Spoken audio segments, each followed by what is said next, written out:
अस्सलाम वालेकुम। आज का हमारा टॉपिक नहायत ही आसान मगर इम्पॉर्टेंट टॉपिक है। आज के टॉपिक का नाम है इलेक्ट्रॉनिक कन्फिग्रेशन। तो सबसे पहले इलेक्ट्रॉनिक कन्फिग्रेशन की डेफिनेशन के ऊपर आ जाते हैं कि इसकी डेफिनेशन क्या कहती है। Distribution of atomic electrons in an orbital या सब शेल, यानी कि हम जो इलेक्ट्रॉन्स हैं उनको जो सब शेल के अंदर डिस्ट्रीब्यूट करते हैं, तकसीम करते हैं, उसका नाम इलेक्ट्रॉनिक कन्फिग्रेशन है। सब शेल्स के अंदर इलेक्ट्रॉन्स की डिस्ट्रीब्यूशन का नाम इलेक्ट्रॉनिक कन्फिग्रेशन है। तो इसको समझने के लिए हमें सबसे पहले सब शेल को जानना पड़ेगा और सब शेल को जानने के लिए हमें शेल्स के बारे में इल्म होना ज़रूरी है। तो जल्दी से हम एक नज़र दौड़ा लेते हैं शेल्स के ऊपर कि शेल्स क्या हैं। हमें पता है कि जो एक एटम है वो एक न्यूट्रल पार्टिकल है, क्योंकि उसके बिल्कुल जो सेंट्रल रीजन है वो न्यूक्लियस है और वो पॉजिटिवली चार्ज रीजन है, और उसके इर्द गिर्द इलेक्ट्रॉन जो है जो कि नेगेटिवली चार्ज पार्टिकल हैं वो रिवॉल्व कर रहे होते हैं। ठीक है, तो इलेक्ट्रॉन्स जिस रास्ते के ऊपर न्यूक्लियस के इर्द गिर्द रिवॉल्व कर रहे थे वो एक सर्कुलर पाथ है। उस रास्ते को, उस पाथ का नाम शेल है। इलेक्ट्रॉन जिस रास्ते के ऊपर चक्कर काटता है और न्यूक्लियस के इर्द गिर्द चक्कर लगाता है, उस रास्ते को, उस सर्कुलर पाथ को हम शेल कहते हैं। हमारे पास एक एटम के अंदर बेशुमार शेल्स होते हैं। ठीक है, और इसके नाम है, सबसे पहले शेल को हम न्यूक्लियस के सबसे करीब जो शेल है, जो सबसे पहला शेल है, उसको हम के शेल कहते हैं। उसके बाद एल शेल, देन एम, आगे मूव ऑन करते जाते हैं। फिर हमें ये पता चलता है कि शेल्स आर फर्दर सब डिवाइडेड इनटू सब शेल्स। शेल्स को मज़ीद डिवाइड किया गया है सब शेल्स के अंदर। शेल्स की इससे भी छोटी फॉर्म है, यानी कि सब शेल्स। ठीक है, तो अब सब शेल्स के बारे में हम मज़ीद ये जानते हैं कि जो के शेल है वो सिर्फ एक ही सब शेल में डिवाइड हुआ है और उसका नाम है 1s। इसी तरह एल शेल जो है वो हमारे पास दो सब शेल्स में डिवाइड हुआ है, यानी कि 2s 2p। एम शेल तीन सब शेल्स में डिवाइड है, 3s 3p और 3d। जबकि एन शेल जो है वो हमारे पास चार सब शेल्स में डिवाइड है, 4s 4p 4d and 4f। अब हमें ये जानना बहुत ज़्यादा ज़रूरी है कि हमारे पास जो सब शेल्स हैं, यानी कि एस, पी, डी और एफ, ये मैक्सिमम कितने इलेक्ट्रॉन्स को अपने अंदर एकोमोडेट कर सकते हैं। एकोमोडेट का मतलब ये है कि ये सब शेल्स अपने अंदर ज़्यादा से ज़्यादा कितने इलेक्ट्रॉन्स को फिल अप कर सकते हैं, इनकी कैपेसिटी क्या है। तो जो एस सब शेल है वो ज़्यादा से ज़्यादा 2 इलेक्ट्रॉन्स को अपने अंदर एकोमोडेट करने की सलाहियत रखता है, यानी कि एस सब शेल के अंदर दो से ज़्यादा इलेक्ट्रॉन्स फिल नहीं हो सकते हैं। उसके बाद हम जब पी सब शेल के ऊपर आते हैं तो इसके पास 6 इलेक्ट्रॉन्स को अपने अंदर फिल करने की गुंजाइश होती है मैक्सिमम। डी, इसी तरह डी सब शेल है जिसमें 10 इलेक्ट्रॉन्स के एकोमोडेट करने की सलाहियत होती है, और फिर एफ सब शेल जिसके अंदर 14 इलेक्ट्रॉन्स एकोमोडेट हो सकते हैं, बट ये मैक्सिमम है। इससे कम तो किए जा सकते हैं, आपके सिचुएशन पर डिपेंड करता है, लेकिन इनसे ज़्यादा आप इसके अंदर फिलअप नहीं कर सकते हैं। अब ये जानने ज़रूरी है कि इलेक्ट्रॉन्स जो हैं वो किस ऑर्डर में फिलअप किए जाएं, किस तरीके से इनको फिलअप किया जाए, ये सीखना हमारे लिए इंतहाई ज़रूरी है। तो हमें ये पता है कि हर शेल की अपनी एक ख़ास एनर्जी होती है, वो एक एनर्जी लेवल होता है उसका। तो जब शेल को हम मज़ीद डिवाइड करते हैं सब शेल्स में, तो हर सब शेल का भी अपना एक एनर्जी लेवल होता है। ठीक है, तो हम जो इलेक्ट्रॉन्स को फिलअप करते हैं वो डिपेंड करता है एक प्रिंसिपल पे। उस प्रिंसिपल का नाम है ऑफ बाउ प्रिंसिपल। ये प्रिंसिपल क्या कहता है? According to this principle, electrons are filled in subshells in order of increasing energy values. क्या कहने का मतलब है?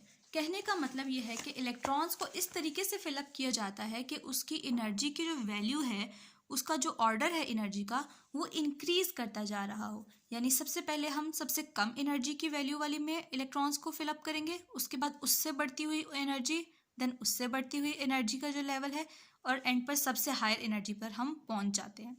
तो अगर हम देखें तो ये हमारे पास एक लाइन लिखी हुई है कि सबसे कम एनर्जी हमारे पास 1s की है, देन 2s, फिर ये इंक्रीजिंग एनर्जी ऑर्डर है। ठीक है, लेकिन ये ऑर्डर चेंज हो रहा है। अब इस ऑर्डर को याद कैसे किया जाए? अब इस ऑर्डर को याद करने की हमारे पास एक ट्रिक है, एक छोटी सी नहायत ही आसान। n जो है नंबर ऑफ शेल्स को रिप्रेजेंट कर रहा है। ठीक है, आपने ये इस तरीके से ये टेबल बना लेना है। सबसे पहले 1s, फिर 2s और 2p, क्योंकि ये ज़्यादा से ज़्यादा 2 सब शेल्स में डिवाइड हो सकता है, और हमने पीछे पढ़ा है कि 3 शेल ज़्यादा से ज़्यादा 3 सब शेल्स में डिवाइड हो सकता है, और ये आपके सामने आगे इसी तरीके से बढ़ता जा रहा है। सबसे पहले आप देखिए जिस तरीके से 1s और 2s को काटा हुआ है, और फिर ये इसी ऊपर से लाइन को नीचे तिरछा करके ले आना है, ठीक है। तो सबसे पहले ये देखें एरोस किस तरीके से हमें बता रहे हैं। तो सबसे पहला लेवल है, सबसे छोटा लेवल है एनर्जी का 1s का। उसके बाद हम वापस से जाएं तो हमारे पास 2s आ जाता है। फिर एरो जहाँ पर एंड हो रहा है वहाँ से वापस नेक्स्ट लाइन पर आएँ तो एरो जहाँ से स्टार्ट हो रहा है यानी कि 2s के बाद 2p, फिर 3s और फिर 3p। फिर 3p के बाद देखें आप 3p का एरो नीचे आ रहा है यानी कि 4s की जानिब। तो 3p से के बाद जो एनर्जी ऑर्डर आता है वो 4s का है, और 4s के बाद एनर्जी ऑर्डर वापस 3d के ऊपर चला जाता है, और 3d के बाद फिर 4p और 5s, और इसी तरीके से ये एटॉमिक नंबर जैसे जैसे बढ़ता जाता है हमारे पास इलेक्ट्रॉन्स बढ़ते जाते हैं, और उनकी फिलिंग के लिए ये डिफरेंट मेथड्स यूज़ होते हैं। तो ये हमने इंक्रीजिंग एनर्जी ऑर्डर देख लिया किस तरीके से बढ़ता है, और इलेक्ट्रॉन्स को हमें इनके अंदर फिलअप करना है। हमें ये भी मालूम है कि s इलेक्ट्रॉन मैक्सिमम हमारे पास 2 इलेक्ट्रॉन्स को अकोमोडेट कर सकता है, p6 को, जबकि d जो है वो 10 को और f 14 को। तो सबसे पहले हम एग्जांपल्स देख लेते हैं कुछ एटम्स की। जैसे कि हमारे पास ऑक्सीजन है, we know that atomic number of oxygen is 8। तो 8 की इलेक्ट्रॉनिक कन्फिग्रेशन देख लेते हैं। सबसे पहले सबसे छोटा एनर्जी लेवल क्या है, 1s ना, और हमें पता है s के अंदर ज़्यादा से ज़्यादा कितने इलेक्ट्रॉन्स अकोमोडेट हो सकते हैं, 2। सो 1s2। उसके बाद अब हमें 8 इलेक्ट्रॉन्स तक फिलअप करना है। उसके बाद 2s2 का एनर्जी लेवल आ जाता है, ये देखिए 4 इलेक्ट्रॉन्स हो गए। फिर उसके बाद 2p, अब 4 इलेक्ट्रॉन्स हो गए, 4 रह गए हैं। p में ज़्यादा से ज़्यादा 6 आ सकते हैं, लेकिन हमारे पास इलेक्ट्रॉन्स कितने हैं, 4। तो हम कम तो अकोमोडेट कर सकते हैं लेकिन ज़्यादा नहीं, ठीक है, क्योंकि उसकी कैपेसिटी सिर्फ 6 इलेक्ट्रॉन्स की है। तो ये देखिए 2p4, ये ऑक्सीजन की इलेक्ट्रॉनिक कन्फिग्रेशन हो गई, 1s2 2s2 2p4।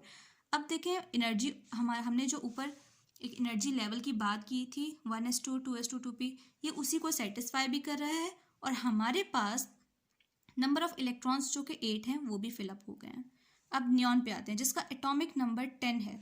अब देखिए 1s2 2s2 2p6, देखें अभी कितने हो गए, 10 इलेक्ट्रॉन्स हो गए। तो ये कंप्लीट हो गई है नियॉन का एटॉमिक नंबर 10। तो देखिए मैक्सिमम p के अंदर 6 ही इलेक्ट्रॉन्स आ सकते थे, और ये लास्ट पे कंप्लीट हो गया, तो इसका ऑक्टेट कंप्लीट होता है, ठीक है, ये नोबल गैस में आता है। देन हमारे पास कैल्शियम की इलेक्ट्रॉनिक कन्फिग्रेशन जो थोड़ी सी लंबी है बट प्रैक्टिस के लिए अच्छी है। इसका एटॉमिक नंबर 20 है। सो देखिए 1s2 2s2 2p6, उसके बाद जो एनर्जी लेवल आ रहा है वो 3s2 3p6 और 4s2, फिर उसके बाद एनर्जी ऑर्डर आ जाता है। तो ये हमारे पास जो थी ये एक शॉर्ट थी, हमने